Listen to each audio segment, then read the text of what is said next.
மிக முக்கிய செய்தியை நாம் தற்பொழுது பார்த்து கொண்டிருக்கிறோம். பொதுமக்கள் எரிபொருள் பயன்பாட்டை பெருமளவு குறைக்க வேண்டும் என்று பிரதமர் மோடி அவர்கள் தெரிவித்திருக்கிறார். அது மட்டுமல்ல, ஓராண்டுக்கு தங்கம் வாங்காதீர்கள் என்றும் பிரதமர் மோடி அவர்கள் பேசியிருப்பதை நாம் முக்கிய செய்தியாக தற்பொழுது பார்த்து கொண்டிருக்கிறோம். ஹைதராபாத்தில் நடைபெற்ற பொதுக்கூட்டத்தில் பேசிய பிரதமர் மோடி இந்த வேண்டுகோளை நாட்டு மக்களுக்கு விடுத்திருக்கிறார். திருமணம் என்றாலும் நீங்கள் தற்பொழுது தங்கம் வாங்க வேண்டாம். அதே போல் ஒர்க் ஃப்ரம் ஹோம், வீட்டிலிருந்து எப்படி கொரோனா காலத்தில் பணி செய்தீர்களோ அதை மறுபடியும் ரீஸ்டார்ட் செய்ய வேண்டிய நேரம் இது. தேசத்தின் நலனை கருதி நம்ம அந்நிய செலாவணி அதிகமாக கையிருப்பு வைத்திருப்பதை நாம் செலவு செய்துவிடக்கூடாது இந்த எரிபொருள் வாங்குவதில் என்று பிரதமர் மோடி அவர்கள் பேசியிருப்பதை நாம் தற்பொழுது பார்த்து கொண்டிருக்கிறோம். இதன் காரணமாக பெட்ரோல் டீசல் விலை உயரும் வாய்ப்பு இருக்கிறதா, எல்பிஜி கேஸ் சிலிண்டர் விலை உயர வாய்ப்பு இருக்கிறதா என்று பல கேள்விகள் எழுந்துள்ளது.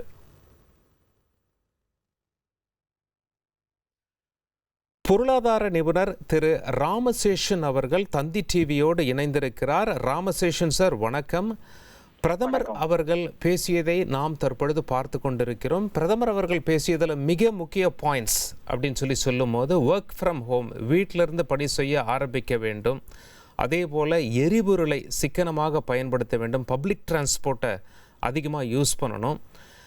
அதுக்கு அடுத்தபடியாக தங்கத்தை ஓராண்டுக்கு வாங்காதீர்கள், திருமண நிகழ்வாக இருந்தாலும் சரி அப்படின்னு பிரதமர் மோடி அவர்கள் நாட்டு மக்களுக்கு வேண்டுகோள் விடுத்திருக்கிறார். நாம் தங்கத்தை வாங்குவதற்கும் சர்வதேச பொருளாதார நிலையில் ஏற்பட்டிருக்கிற தற்பொழுது அந்த டவுன்வேர்டு ட்ரெண்டுக்கும் என்ன சம்பந்தம்? பெட்ரோல் டீசல் விலை உயர வாய்ப்பு இருக்கிறதா?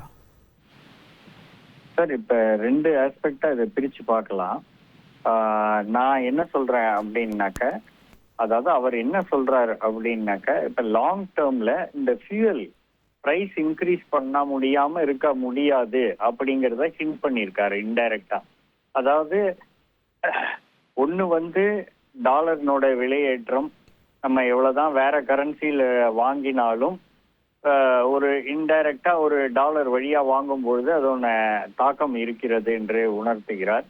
ரெண்டாவது, அந்த supply chain disruption with regard to imported crude oil, அதுல டிஸ்ரப்ஷன் இருக்கிறதுனால அதை கம்மியா யூஸ் பண்ணுங்கிறாரு. ஃபார் எக்ஸாம்பிள், அவர் பப்ளிக் டிரான்ஸ்போர்ட்டை யூஸ் பண்ணுங்க அப்படின்னாக்க பெட்ரோல் செலவாகிறதை குறைக்கலாம், டீசல் செலவாகிறதை குறைக்க முடியாது. ஏன்னா diesel lorry, logistics, supply chain management, within India transportation, அந்த மாதிரி தாக்கத்தை இருக்கிறதுனால அதை ஜாஸ்தி கம்மி பண்ண முடியாது. பட் பெட்ரோல் செலவை கம்மி பண்ணுங்க அப்படின்னு சொல்றாரு. பட் அப்படின்னு சொல்லும் பொழுது ஒரு இடத்துல நம்ம என்ன சொல்றோம், பாத்தீங்கன்னா டிராபிக் மேனேஜ்மெண்ட்ல நிறைய சிட்டிஸ்ல இப்ப என்ன பண்ணிட்டாங்க, சிக்னல் எடுத்து விட்டுட்டு கொஞ்சம் சுத்தி போய் வர சொல்றாங்க. இதெல்லாம் எரிபொருள் அனாவசிய செலவுதான் நான் கருதுறேன். இப்ப பாத்தீங்கன்னா நிறைய இடத்துல இந்த மெட்ரோக்கெல்லாம் பண்ணி அதை ரிவர்ஸ் பண்ணாம வச்சிருக்காங்க. மெட்ரோ எல்லாம் முடிஞ்சு போனாலும் ஸ்டில் அந்த ரிவர்சல் ஆஃப் ஓல்டு மெத்தட் இல்லாம வண்டிகள்லாம் சுத்தி போயிட்டு இருக்கு. ஸோ இது ஒரு கான்சென்ட்ரேட்டடா குறைக்கலாம். ரெண்டாவது, கார் பூலிங் அரேஞ்ச்மெண்ட்ல டெஃபினட்டா எம்ப்ளாயீஸ் போகலாம். ஒர்க் ஃப்ரம் ஹோமை என்கரேஜ் பண்ணுங்கன்னு சொல்ற பாயிண்ட்டுக்கு இதுதான் பாயிண்ட். அதாவது ஃபியூவல் செலவு, அந்நிய செலாவணி, இம்போர்ட் பில்ல குறைக்கணும், செல்ஃப் சஸ்டெயின்ட் இன் எனர்ஜி வரணும் அப்படிங்கறத அடுத்த பாயிண்டா அவருக்கு சொல்றாரு. செல்ஃப் சஸ்டெனன்ஸ் இன் எனர்ஜி, எனர்ஜி செக்யூரிட்டி அப்படிங்கிற வேர்டை யூஸ் பண்ணியிருக்காரு. ஸோ அது ரொம்ப இம்பார்ட்டண்டா ஸ்ட்ரெஸ் பண்ணும்பொழுது டெஃபினட்டா இதை நம்ம கான்சென்ட்ரேட் பண்ண வேண்டியிருக்கு. இதுல இது ஒரு டேஞ்சர் சிக்னலா பார்க்கல. இதெல்லாம் நீங்கெல்லாம் பண்ணீங்கன்னா இம்போர்ட் பில் குறையும் அப்படின்னு சொல்றாரு. ரெண்டாவதா, நம்ம இந்தியா பாத்தீங்கன்னாக்கா டாலர்ல வாங்குற க்ரூட் ஆயில் கொஞ்சம் அதிகமா இருக்கு. அதை கம்மி பண்றதுக்கு இந்தியா ரஷ்யா ட்ரேட் இருக்கு, இந்தியா ஈரான் ட்ரேட் இருக்கு. இந்த மாதிரி கண்ட்ரீஸ்ல பண்ணும்போது ருப்பியில நம்ம வாங்குறோம். ஸோ அதனால டாலர் வழியா இல்லாம வாங்கும் பொழுது டாலர்னோட தாக்கத்தினால பிரைஸ் இன்க்ரீஸ். ஏற்கனவே க்ரூட் ஆயில் பிரைஸ் எல்லாம் ஹிட் தி ரூஃப். அதை நம்ம எப்படி கம்மி பண்றது அப்படிங்கறத அவர் சொல்லியிருக்காரு. டெஃபினட்டா பாத்தீங்கன்னா பிரைஸ் இன்க்ரீஸ் இன்னெவிட்டபிள்ங்க. இத வந்து கொஞ்சம் நகர்த்தி தள்ளி போடலாமே தவிர எவ்வளவு நாள் தள்ளி போட முடியுங்கிறது புரியல. ஏன்னா இந்த போர் முடிவுறா கமாவா போயிட்டு இருக்கு, செமிகோலனா போயிட்டு இருக்கு, இப்படியே போயிட்டு இருக்கே தவிர ஒரு முடிவுக்கே வரல. இந்த வார் முடியாததுனால இந்த சப்ளை செயின் ஃபுல்லா அந்த ஹார்மஸ்ல இருந்து வர ஒரு 40% ஃபியூயல், கேஸ் எல்லாமே தடைபட்டு போறதுனால சப்ளை கம்மியா இருந்ததுனால பிரைஸ் இன்க்ரீஸ் ஆயிடுச்சு. அதனாலதான் இப்ப ஃபர்ஸ்ட் என்ன பண்ணிருக்காங்க, துபாயில we are coming out of OPEC அப்படின்னு சொல்லிட்டாங்க. ஓபெக் விட்டு வெளியே வந்தா அவங்க சீப்பா கொடுக்குறாங்களா அப்படிங்கறத அந்த ட்ரெண்ட் இன்னும் ரியலைஸ் ஆகல. அது வந்ததுன்னா டெஃபினட்டா பெனிஃபிட்டா இருக்கும். இந்தியாவும் மற்ற நாடுகளை விட நம்ம வந்து எனர்ஜி செக்யூரிட்டியை ரொம்ப பியூட்டிஃபுல்லா பிளான் பண்ணி அங்கங்க டிஸ்ட்ரிபியூட்டடா வாங்குறதுனால இதோட தாக்கம் நமக்கு புரியவில்லை. மற்ற நாடுகள், சிங்கப்பூர் சென்றிருந்தேன், அங்க பாத்தீங்கன்னாக்கா டபுள் தி பிரைஸ் ஆயிடுச்சு. அவங்களும் வந்து ரெஸ்ட்ரிக்டடா யூஸ் பண்றாங்க. மலேசியாலையும் விலையேறி போச்சு. அண்டை நாடுகள்லாம் விலையேறும் பொழுது இந்தியா ஒண்டி அதை ஏற்றத்தை பண்ணல. அந்த ஏற்றம் இல்லாததுனால டெஃபினட்டா இதை போஸ்ட்போன் தான் பண்ண முடியுமே தவிர இதை தவிர்க்க முடியாது. ஸோ அதனால கேஸ் பிரைஸ் இன்க்ரீஸ் ஆகலாம். எல்பிஜி ஏற்கனவே 50 ரூபா ரைஸ் பண்ணாங்க. பிஃபோர் எலெக்ஷன்ஸ் ஒரு 2 மாசம் முன்னாடியே இன்க்ரீஸ் பண்ணாங்க. இப்போ வந்து டெஃபினட்டா இந்த எலெக்ஷன் ப்ரெஷரும் இல்லை, எதுவும் இல்லைங்கிறதுனால டெஃபினட்டா கொஞ்சம் ஆயில் கம்பெனிஸ்க்கு டெபிசிட்டை குறைக்கிறதுக்கோசரம் அதை இன்க்ரீஸ் பண்றதுல சான்சஸ் ஆர் தேர். இரண்டாவதா அவர் சொன்னது கோல்டு வாங்காதீங்க, ஒரு வருஷம் வாங்காதீங்கிற பாயிண்ட்டுக்கு நான் எக்ஸ்பிளைன் பண்றேன். ஸோ இது வந்து உங்களுக்கு நான் சொன்னது புரிஞ்சிருக்கும்னு நினைக்கிறேன். ஸோ இது இன்னெவிட்டபிள். இதை நீங்க குறைக்கலன்னா டெஃபினட்டா அந்த இம்போர்ட் பில் அதிகமாக ஆக ட்ரேட் இம்பேலன்ஸ் வரும். அதனால definitely it's a drain on the economy in terms of forex reserve. அடுத்த பாயிண்ட், இப்போ கோல்டு வாங்காதீங்கன்னு அவர் எதுக்கு ரிக்வெஸ்ட் பண்றாரு அப்படின்னு பார்த்தாக்க, gold we are buying in dollars, purely in dollars. Dollar வந்து has hit the roof. So நம்மளோட இம்போர்ட் பில் அதிகமாயிட்டே இருக்கு. இந்த இம்போர்ட் பில்லை தடுக்கணும்னா ஒன்று அவங்க என்ன பண்ணுவாங்க, உங்கள்கிட்ட வேண்டுகோள் வச்சிருக்காங்க வாங்காதீங்க ஒரு வருஷத்துக்கு அப்படின்னு சொல்றாரு. அந்த பாயிண்ட விட்டுட்டு நீங்க பண்ணீங்கன்னா அவர் என்ன பண்ணுவாரு, அடுத்தது இம்போர்ட் டியூட்டி ஆன் கோல்டை இன்க்ரீஸ் பண்ணுவாரு. உடனே ஸ்மக்லிங் ஆரம்பிக்கும், எல்லாமே ஆரம்பிக்கும். ஸோ இதை நாட்டுக்கு, அதாவது நீங்க ட்ரேட் இம்பேலன்ஸை கரெக்ட் பண்றதுக்கு கோல்டு இம்போர்ட் பண்ணாதீங்க. இது ரெண்டும் major import for India. One is oil, ரெண்டாவது கோல்டு வந்து அன்ரெஸ்ட்ரிக்டட் பையிங்கா இருக்கு. So import of gold is also happening in a big way. Of course இதை வாங்கி நம்ம பொருளை மாத்தி எக்ஸ்போர்ட் பண்ணா பரவாயில்ல. எல்லாமே இன்டர்னல் கன்சம்ஷன்ல நிறைய போயிட்டு இருக்கிறதுனால இந்த வேண்டுகோளை விடுத்திருக்காருன்னு நான் நினைக்கிறேன். ராமசேஷன் சார், நீங்கள் ரொம்ப தெளிவாக சொன்னீங்க. இப்போது பிரதமர் அவர்கள் இந்த வேண்டுகோளாக இதை முன்வைத்திருக்கிறார். இது கூடிய விரைவில் உத்தரவாக வரக்கூடிய சாத்தியக்கூறுகள் இருக்கிறதா? இப்போ சர்வதேச அசாதாரண சூழ்நிலையை கருத்தில் கொண்டு டெஃபினட்டாங்க. இது அதான் நான் முன்னாடி சொன்னாப்புல, இதை வந்து அவர் ஒரு ஹிண்டா தான் சொல்லியிருக்காரு. அடுத்தது டெஃபினட்டா பிரைஸ் இன்க்ரீஸ் கொடுத்தே ஆகணும்.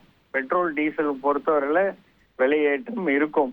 பெட்ரோல் இன்க்ரீஸ் பண்ணாக்க டீசலும் இன்க்ரீஸ் பண்ணா நம்மளோட இன்ஃப்ளேஷன் இன்க்ரீஸ் ஆக ஆரம்பிச்சிடும். ஏன்னா பொருட்கள் டிரான்ஸ்போர்ட்டேஷன், லாஜிஸ்டிக்ஸ் காஸ்ட் இன்க்ரீஸ் ஆகிவிடும். ஸோ அதனால அதோட இன்க்ரீஸ் தாக்கம் இருக்கும்.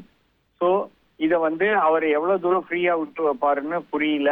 டெஃபினட்டா நான் முன்னாடி சொன்ன ஃபேக்டர்ஸ்னால இம்போர்ட் பில் கண்ணாபின்னு எகிரிட்டு இருக்கு. பேலன்ஸ் ஆஃப் ட்ரேடு வந்து ரொம்ப நெகட்டிவா இருக்கு. ஸோ அதனால டெஃபினட்டா இது வந்துடும்.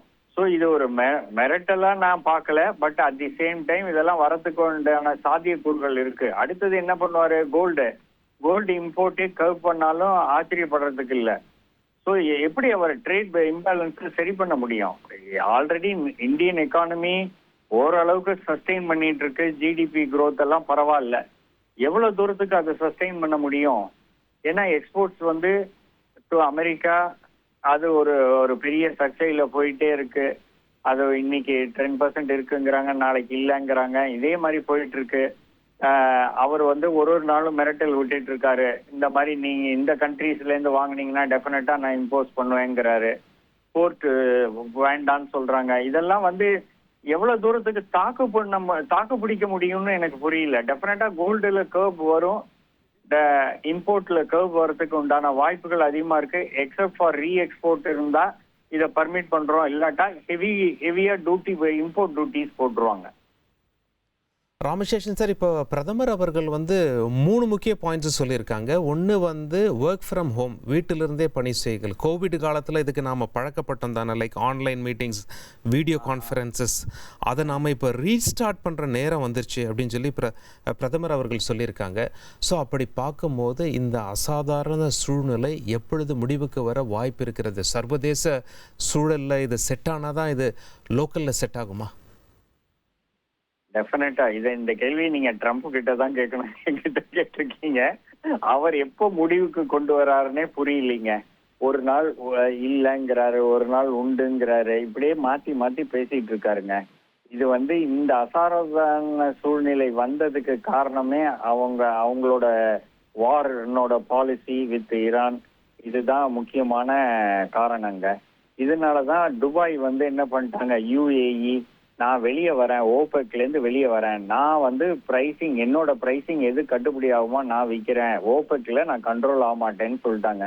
ஸோ இந்த மாதிரி 2-3 கண்ட்ரி, கல்ஃப் கண்ட்ரிஸ் வெளியே வரும்பொழுதுதான் இதுல இருந்து நமக்கு ஒரு தாக்கத்தை குறைச்சலா வரும்.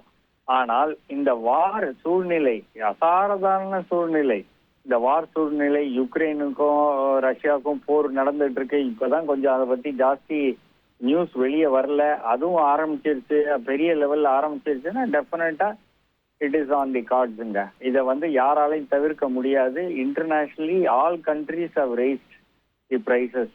நம்ம ஒண்டி என்ன விதிவிலக்கா அப்படின்னு கேட்டீங்கன்னா, இப்ப எனக்கு இது பாதிப்பு இல்லையான்னா எனக்கு இருக்கு, எல்லாருக்கும் இருக்கு, அந்த பாதிப்பு இருக்கதான் செய்யும். இது எப்ப முடிவுக்கு வரும்னா, இந்த போர் வந்து விட்ரா ஆகி அவங்க சமரசம் வந்து ஒரு 2 மாசம் ஆகுங்க இந்த க்ரூட் ஆயில் பிரைசஸ் இறங்குறதுக்கு. இதுதான் அதோட தாக்கம். உங்களுடைய தெளிவான தகவல்களுக்கு மிக்க நன்றி ராமசேஷன் சார். பொருளாதார நிபுணர் திரு ராமசேஷன் அவர்கள் கூறியதை நாம் பார்த்தோம். அதாவது பிரதமர் மோடி அவர்கள் ஹைதராபாத்தில் பேசும்போது நாட்டு மக்களுக்கு மிக முக்கிய வேண்டுகோள்களை விடுத்திருக்கிறார். அது என்ன அப்படின்னு சொல்லி நம்ம பார்த்தோம்னா, திருமணமாக இருந்தாலும் 1 வருஷத்துக்கு தங்கத்தை வாங்காதீங்க. 2வது, எப்படி நம்ம கொரோனா காலகட்டத்தில் ஒர்க் ஃப்ரம் ஹோம், வீட்டிலேருந்தே வேலை செஞ்சோம்.